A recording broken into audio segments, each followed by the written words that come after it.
திருப்பத்தூர் மாவட்டத்தில் கூலி வேலை செய்து வாழ்க்கை நடத்தி வரும் மூதாட்டி பெயரில் 2,79,00,000 ரூபாய் ஜிஎஸ்டி வரி நிலுவை இருப்பதாக வந்த நோட்டீஸ் பெரும் அதிர்வலைகளை ஏற்படுத்தியுள்ளது. ஏழைகளின் பெயரில் போலி நிறுவனம் தொடங்கி மோசடியில் ஈடுபடும் கும்பல் மீது நடவடிக்கை பாயுமா? என் மேலே எப்படி பண்ணுவாங்க? 2.5 கோடி எனக்கு அதுக்கும் எந்த சம்மதம் இல்லை. நான் அதை பார்க்கவே இல்லை. எனக்கு என்னமே தெரியாது. எனக்கு படிப்பு தெரிஞ்சால் தானே நான் அது கேட்குவேன். நான் கையெழுத்து போட்டால் தானே எனக்கு தெரியும் அதை பற்றி. ஐயா, நான் தெருக்கோடியை கூட பார்த்ததில்ல.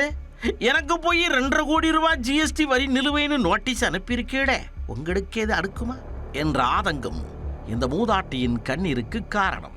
கேடி வேலை பார்த்து கோடிகளை சுருட்டிக்கொண்டு எஸ்கேப் ஆகிவிடும் ஜிஎஸ்டி வரி ஏய்ப்பு கும்பல் எப்போதுதான் சிக்க போகிறதோ தெரியவில்லை. மொத்தமாக 1,00,000 ரூபாயை கூட பார்த்திராத ஏழை எளிய மக்களுக்கு கோடிக்கணக்கில் ஜிஎஸ்டி நிலுவை நோட்டீஸ் இனியும் அனுப்பப்படத்தான் போகிறதா? ஜிஎஸ்டி வரி ஏய்ப்பு என்ற பெயரில் நடப்பதுதான் என்ன? திருப்பத்தூர் மாவட்டம் ஜோலார்பேட்டை அருகே புதூர் படவேட்டம்மன் கோவில் தெருவைச் சேர்ந்தவர் 56 வயதான ருக்குமணி. கடந்த 10 ஆண்டுகளுக்கு முன்பு கணவர் பிரிந்து சென்ற நிலையில் கூலி வேலை செய்து கிடைக்கும் சொற்ப வருமானத்தை நம்பியே வாழ்க்கையை நடத்தி வருகிறார். இந்நிலையில் மகளிர் சுய உதவி குழு மூலம் கிடைத்த 12,000 ரூபாய் கடன் தொகையை எடுப்பதற்காக சந்தை கோடியூரில் உள்ள இந்தியன் வங்கிக்கு சென்றுள்ளார். அப்பொழுது அவரது வங்கி கணக்கு முடக்கப்பட்டிருப்பதாக வங்கி ஊழியர்கள் தெரிவித்துள்ளனர். இதை கேட்டு அதிர்ச்சியடைந்த ருக்குமணி அதற்கான காரணத்தை கேட்டபொழுது வருமான வரித்துறை அனுப்பிய நோட்டீஸின் அடிப்படையில் கணக்கு முடக்கப்பட்டிருப்பதாக வங்கி தரப்பில் தெரிவிக்கப்பட்டுள்ளது. அந்த நோட்டீஸில் ஆர்எம் ட்ரேடர்ஸ் என்ற நிறுவனத்தின் பெயரில் மூதாட்டி தொழில் செய்து வருவதாகவும் 2,79,19,420 ரூபாய் ஜிஎஸ்டி வரியை மட்டும் செலுத்த வேண்டும் என்று குறிப்பிடப்பட்டிருந்தது. அதை கேட்டு அதிர்ச்சி அடைந்த மூதாட்டி தினக்கூலியை மட்டுமே நம்பி வாடும் தனக்கு எந்த நிறுவனமும் இல்லை என்றும் தொழில் நடத்துவது பற்றி எந்த தகவலும் தனக்கு தெரியாது என்றும் கண்ணீருடன் தெரிவித்துள்ளார்.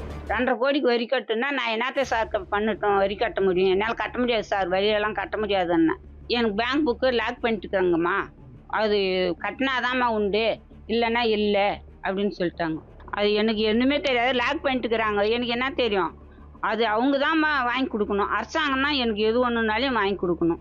திருப்பத்தூர் மாவட்டத்தில் ஆம்பூர், வாணியம்பாடி, ஜோலார்பேட்டை உள்ளிட்ட பகுதிகளில் படிப்பறிவு குறைவாக உள்ள கூலி தொழிலாளர்கள், முதியவர்கள் மற்றும் பெண்களை குறிவைத்த இந்த மோசடி கும்பல் செயல்பட்டு வருவது தெரியவந்துள்ளது. அவர்களது ஆதார், பான் உள்ளிட்ட அடையாள ஆவணங்களை முறைகேடாக பயன்படுத்தி போலி நிறுவனங்கள் தொடங்கி ஜிஎஸ்டி மோசடியில் ஈடுபடும் கும்பல் செயல்பட்டு வருவதாக நீண்ட காலமாக குற்றச்சாட்டுகள் எழுந்து வருகின்றன. இந்த மோசடியில் சிக்கி ஏராளமான பொதுமக்களின் வங்கிக் கணக்குகள் முடக்கப்பட்டுள்ளதாகவும் இதனால் 100 நாள் வேலை திட்ட கூலி, மகளிர் உரிமை தொகை உள்ளிட்ட அரசின் நலத்திட்ட உதவிகளையே பெற முடியாமல் பலர் தவித்து வருகின்றனர். இந்த விவகாரம் தொடர்பாக மாவட்ட காவல் கண்காணிப்பாளர் அலுவலகம் மற்றும் மாவட்ட ஆட்சியர் அலுவலகத்தில் 100க்கும் மேற்பட்டோர் புகார் அளித்தும் இதுவரை உரிய நடவடிக்கை எடுக்கப்படவில்லை என பாதிக்கப்பட்டவர்கள் குற்றம் சாட்டுகின்றனர். கூலி தொழிலாளர்களின் அடையாள ஆவணங்களை பயன்படுத்தி போலி நிறுவனங்கள் தொடங்கியது யார்? ஜிஎஸ்டி மோசடிக்கு பின்னால் செயல்படும் கும்பல் எது? இந்த கும்பல் நீண்ட காலமாக மறைமுகமாக செயல்பட்டது எப்படி என்பன போன்ற கேள்விகளுக்கு விடை தேடி அதிகாரிகள் நடவடிக்கை எடுக்க வேண்டும் என பொதுமக்கள் வலியுறுத்தி வருகின்றனர்.